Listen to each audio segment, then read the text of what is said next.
I'm Eric Kelsey, professor of meteorology at Plymouth State University, and I'm going to talk to you about how to quality control the data that you collected during the eclipse from the Luft and the radiosonde profiles. First, what is quality control? It's a process by which you inspect a data set to look for erroneous or suspect values. Now, that usually involves removing the data, removing those suspect values, but you can also create a column that has usually one is used to indicate that that data value is suspect or erroneous, and a 0 if the data appears to be good. A portion of quality controlling can be automated for sure, but manual screening is still an essential part of the process to have the utmost confidence in the final data set that you produce. You always want to work with a copy of the data set and not the only original raw data file. Always make sure you have a raw data file stored somewhere untouched so that if you need to go back to it, you can. There are several quality control tests and methods that you can use when looking for erroneous values. And I'm going to step you through each one of these and share some examples for some of them as well, so that you can understand some of the things to look for when quality controlling your data set before you analyze it and plot it. So let's take a look at each of these. First of all, with range, we collected several different variables, and each one we expect to have values within a certain range. For example, relative humidity will always be between 0 and 100%. If relative humidity had a value of over 100% or less than 0, then we know that that's an erroneous data point, and we can remove that with high confidence. Temperature, generally, depending on where you were, we would expect temperatures to be between -10 and +20 Celsius near the surface, and lower temperatures as one heads up into the upper troposphere and into the stratosphere. So look for values that make sense. Look for those that deviate from these general ranges for temperature. For wind, near the surface, the wind should generally be lowest 0 to 10 meters per second. It's possible that the winds could have been stronger, and you would know that when you were there taking measurements. You would know if the winds were greater than 10 meters per second. It would have been blowing a lot of your lightweight objects around, tents, tables, even would be compromised in those conditions. And further up in the upper troposphere, generally speaking, given the weather pattern that occurred during our campaign, up to 70 meters per second, give or take, is probably the upper end of what we probably saw during that campaign. For solar radiation, we hope that all the measurements were 0 at night. If not, you can confidently put in a 0. You can replace those data values when it was at night. But as we head towards dawn and some sunlight starts to come in, then those numbers will get above 0. During the day, since we were after the autumnal equinox, the value shouldn't reach 1100 watts per meter squared during the day, and most locations are much less than that, even with full sunshine in mid-October. Air pressure, generally between 5 and 1,000 hectopascals. Your upper bound or your surface values shouldn't exceed what your Luft pressure was. So for places in New Mexico, for example, at a fairly high elevation of 6,000 feet, we saw surface values of about 815 hectopascals, and some of our balloons got up to about 7 hectopascals when they popped. So keep an eye on those values. And there are other variables too that we collected that you can make reasonable ranges for and look for erroneous values outside the range. Here's an example of a time series I plotted using the Grommet software.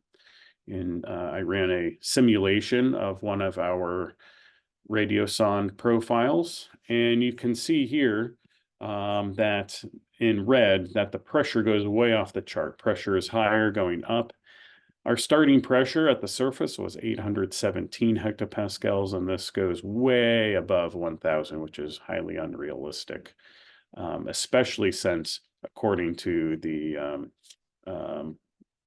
altitude here, the balloon was still high up into the stratosphere. There are some other issues that are going on here with this profile beginning around this time, and those are a matter for another discussion. Repeated values. Sometimes a sensor will malfunction and produce multiple values in a row that are the same value to the decimal point. Even values that have 4 or 5 decimal places will be exact for several measurements in a row. So look for that. That's usually an indication that the sensor malfunctioned. If there's more than 3 data points with the same value in a row, start to be suspicious and inspect more closely.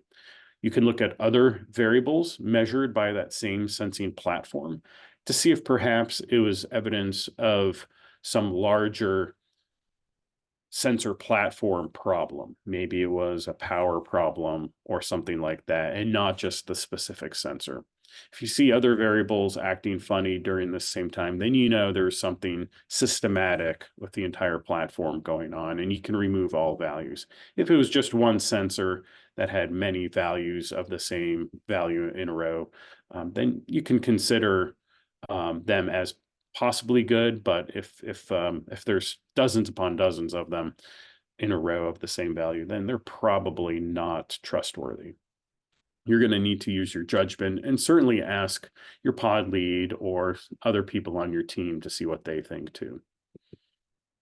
Changes in variability is another one.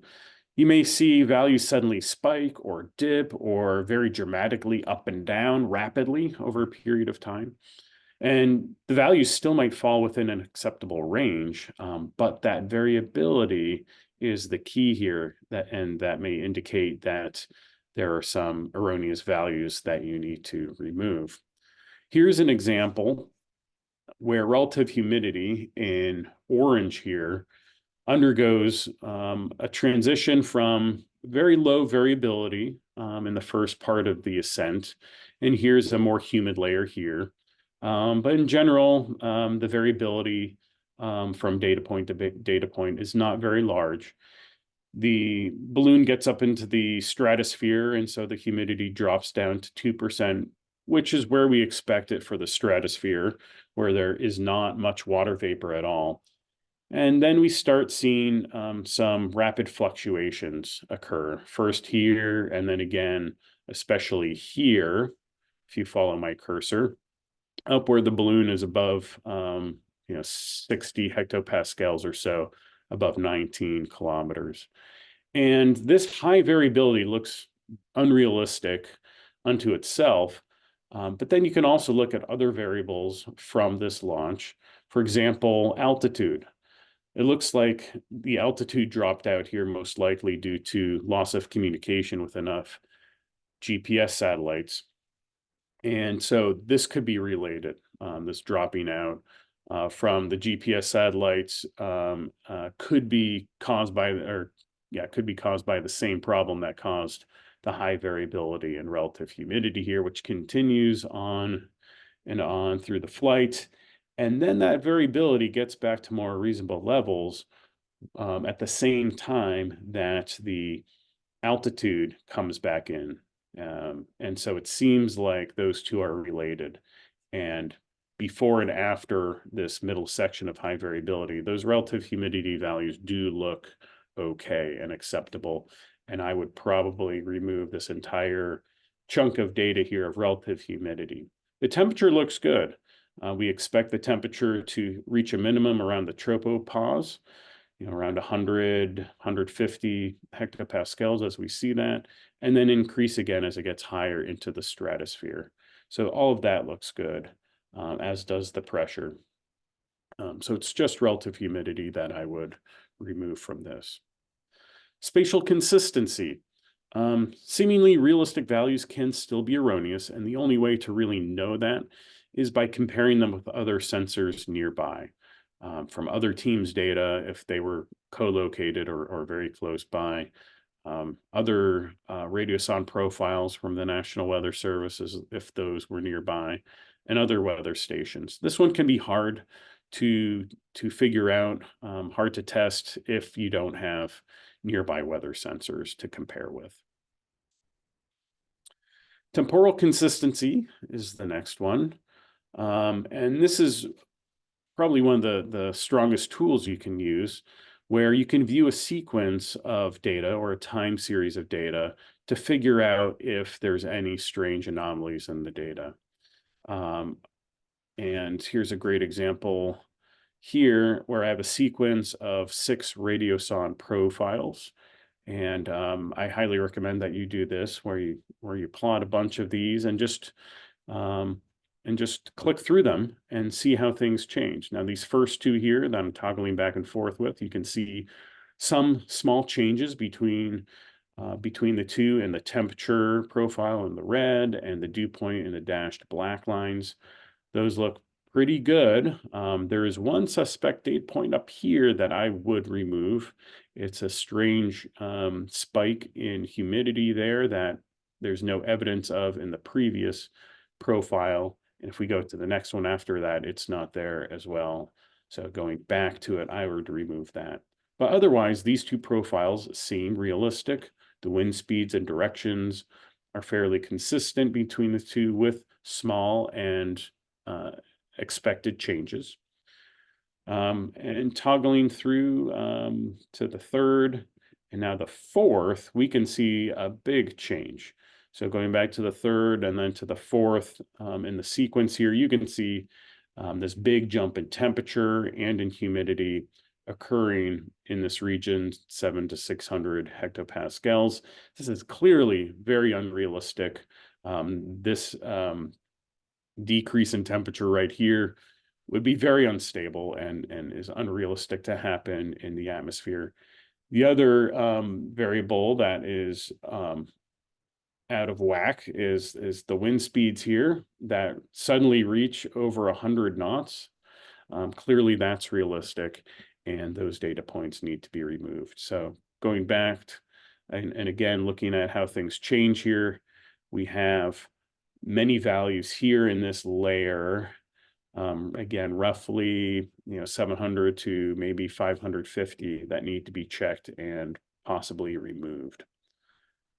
There are lots of other data values here that I think are still good, that we can see with that temporal continuity or consistency from time step to time step. After this highly erroneous profile here, it looks like it gets back to normal again, except for, look at this, 150 knot wind speed, one singular data point that seems highly unrealistic, and it's associated with a warm anomaly at that layer 2. So I would look at removing the wind speed, the temperature, and possibly the humidity value for that as well. And then going to the last radiosonde profile in the sequence, this looks like it is good overall. And again, we can toggle back and forth just to see that how the profile changes from time step to time step. All right, that's temporal consistency, and I highly recommend doing that. Date and time, check for time periods of missing data. Some data gaps are caused by a sensor malfunction, and when that happens, check the values that were recorded just before and just after that missing data gap. Those are often erroneous. There could have been a power surge that built up with time and caused the values to go erroneous before the sensor cut out completely. And same thing when the sensor came back on. There could be some electrical anomalies that are causing anomalous values that need to be removed.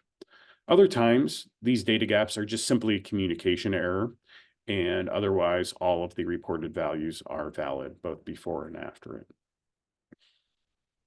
Lastly, discontinuities. There will often be abrupt changes, perhaps to a different normal looking profile or time series. And we need to be careful of those step changes and inspect them closely. Here's an example from one of my radiosonde launches where we have seemingly a good profile early on, but then this big step change in altitude occurring here.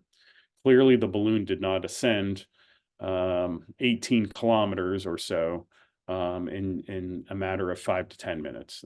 Clearly, that didn't happen. So one would need to look at what's going on here. Interestingly, the relative humidity data seems fairly good. It's dropping down, decreasing as the balloon heads into the stratosphere. Even the temperature looks okay. I would look at prior and radiosonde launches, just prior to this and just after, and see how those compare with relative humidity and temperature to make sure that these are realistic changes through this layer of the atmosphere. And then after that, there's this strange spike down in altitude, and then it goes back up, and then it disappears for a while. At the same time as that, we see the relative humidity undergo some strange variability and then become steady, as does the temperature. It suddenly goes back up to about 0 Celsius, which is about the same as the original surface value, which suggests to me that at this time here, around 60 minutes into the launch, that the GSU started to record a different radiosonde's data, one that was being initialized on the ground nearby. And then afterwards, that temperature decreases rapidly to negative 57 degrees Celsius, which is up in the stratosphere somewhere. And it looks like that the GSU was measuring possibly three different balloons at this time. One here, the initial one that was intended to be recorded, at least a second one here where the temperature goes back to 0, and possibly a third and completely different radiosonde over here towards the end. So a lot of strange things were going on here, and the first part of this profile is probably good, but the rest is highly suspect. All right, that's the end of my tutorial. If you have any questions, feel free to reach out to your pod lead.